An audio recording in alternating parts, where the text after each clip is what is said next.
theme was he just did a few notes, and I'm not surprised though, but really deeply impressed, and well done, sir. So this is I have a 15-page slide, and I'd like to keep this as interactive as possible, and I guarantee you that I'm done and out of here in maybe 15-20 minutes. I'll try to keep this really, really brief, because I know that we have already had a very long day. And so what we are going to be talking about in the next 15-20 minutes, we'll be setting the agenda for the off-season election in 3 of the states which we already know. Of course, Kogi, Bayelsa, and Imo states. And so we would like to start by, if you can move the slide so that people can move. I'm already on slide number 3 out of 15, so that gives you an idea of how quickly I intend to do this. So I'm already on slide number 3, so rest easy. I know the time is of the essence here. But it's good for us to ask ourselves, since we are talking about agenda setting, what exactly is an agenda setting? I think we've been here before. We had this interaction last year, but perhaps it's good for us to remind ourselves of what we already know. So there were 2 gentlemen in the US that started this whole study on agenda setting and did some extensive work on it based on an election that was done in the US in 1968. So the real purpose of the study done by these 2 gentlemen, McCombs and Shaw, was to find out whether the newspapers, whether journalists and what the press carried affected the way people voted at elections. So we have 3 elections in 3 states, off-cycle elections, coming up on the 11th of November. What they did back in 1968 was to find out whether what we as journalists did and said and the content of what we did affected the way voters voted. And that was famously called the Carolina studies. So you can go and read more about it, and I'm sure the slides will be shared. Now I'm on the 4th or 5th slide now, which talks about the role of the media. Some of the things that they found. How did they come to this conclusion, for example, that what you write as journalists could potentially influence voter behavior? Their assumptions were as follows. 1, that journalists, on account of what they do, prioritize what happens out there in the space. That is, there's so much, we are here in this hall or in this classroom, as we have said, but there's so much going on around the world. And there's only so much that that consumers or readers can consume the next day. But what you do, the things you decide are the lead stories or the sub-lead stories if you're on print, or the things that you put out there if you're on social media, or that you broadcast. That these things, if you say them repeatedly, or depending on how you emphasize them, may affect what people vote or what they do. This was a major assumption. And of course, the second major assumption was gatekeeping. You know, that journalists were gatekeepers. And so the things that they allowed to go through the gates affected the way people behaved during elections. So these were some of the assumptions. There are quite a few others, and I'll just go through them very quickly. A major assumption, again, of these folks was that journalists had the exclusive capacity to determine what people hear and what people don't hear, to determine what people read and what they do not read, to determine the sort of content or the news that they consume. That was a major assumption, but we will test these assumptions. Another also was that, journalists actually, that there were or journalism was actually the central or key mode of influence or power influence. But I remember Dr. Olatunji Dare used to say, incidentally, he's also from Kogi State. I think of one of Kogi's best gifts to the world. He's my mentor in journalism. He's a professor today.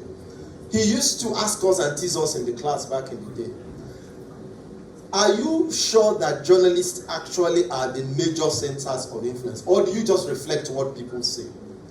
Do you set the agenda, or do you reflect the agenda that is set elsewhere? That is food for thought. Another point of conversation or assumption of that theory, of course, was that there were no other media, or what it was that there were no other mediating influences outside of the news products that we produce. And I'm on the 6th or 7th slide now, so you see we are going pretty quickly. And then, of course, there are journalists as gatekeepers that were all powerful. That journalists can turn a man into a woman or a woman into a man. And of course, this model also depended on the type of society. So if you were in the more repressive societies, the influence that the media would play would obviously be far more limited than if you were in a more liberal society. Now, but where does the truth lie?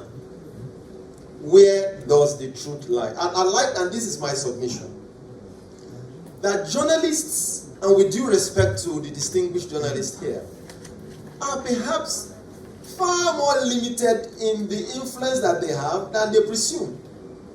And if you take 2 or 3 persons, and I've compiled them, and you can check this out, they are Yemi Alade, Tiwa Savage, and Funke Akindele.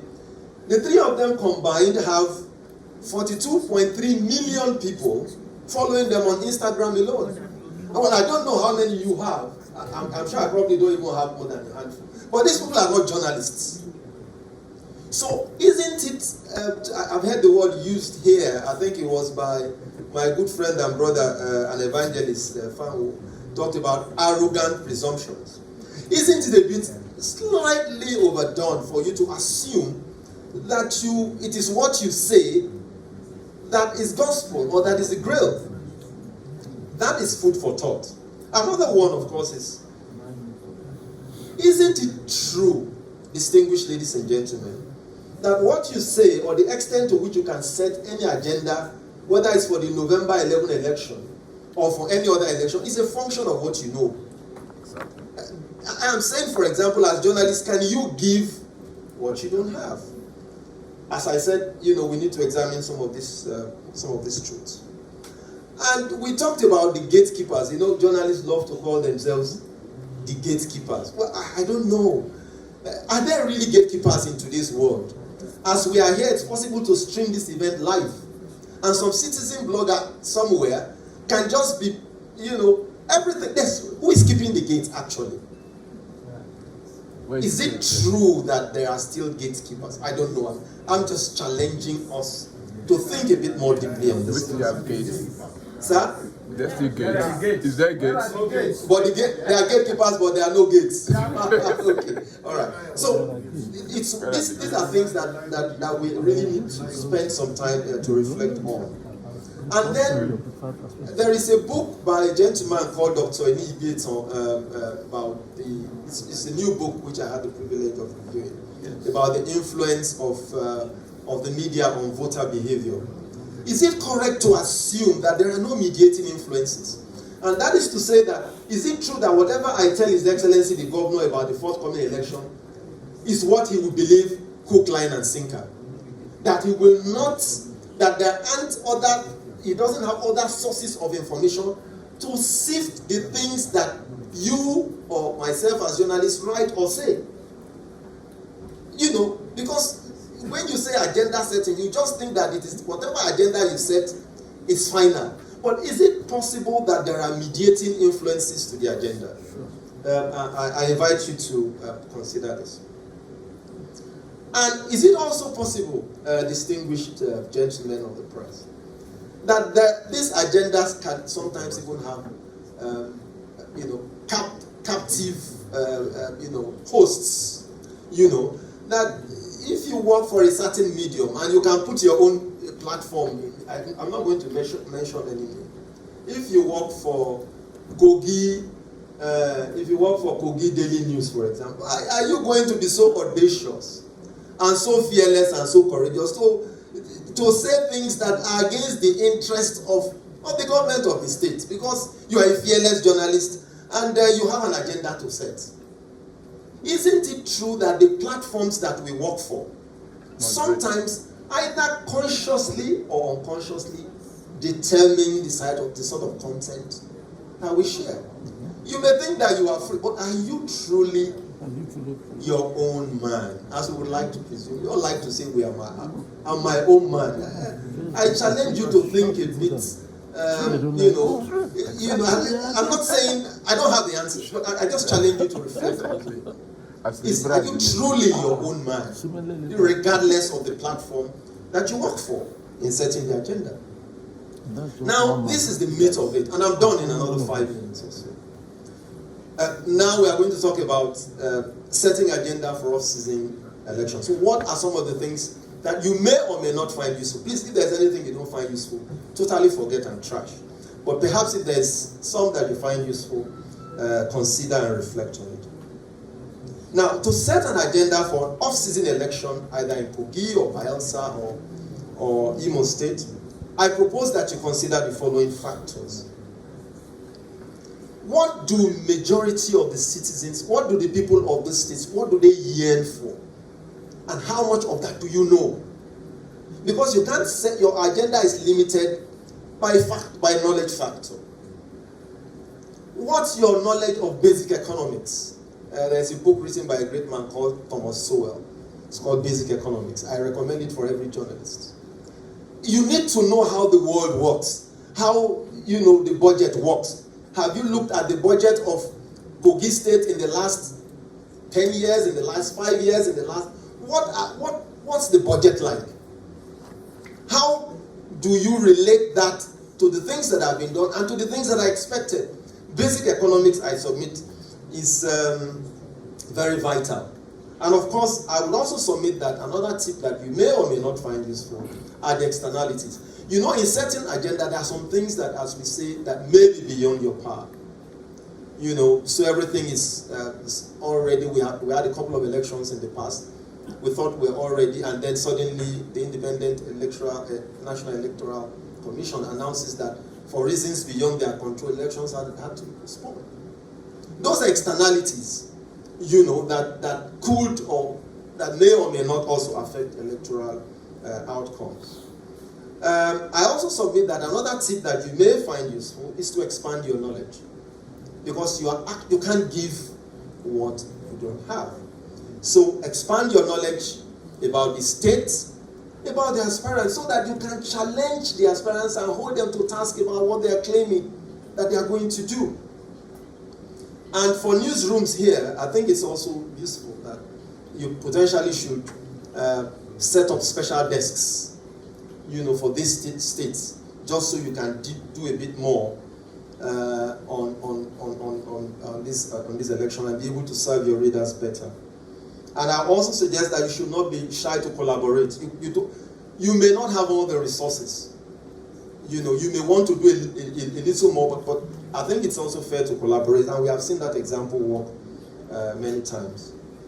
I think you also should provide, let your platform reflect all sides of the story. Let your platforms reflect all sides of the story. And let me also suggest that you listen to, the governor spoke very passionately about touching lives. I think it's important in your journalism to listen to the weak and the vulnerable. I find it very, I think I need to restrain. I find it very hard to understand when I read content about elections and all they are telling me about the parties. What about the people?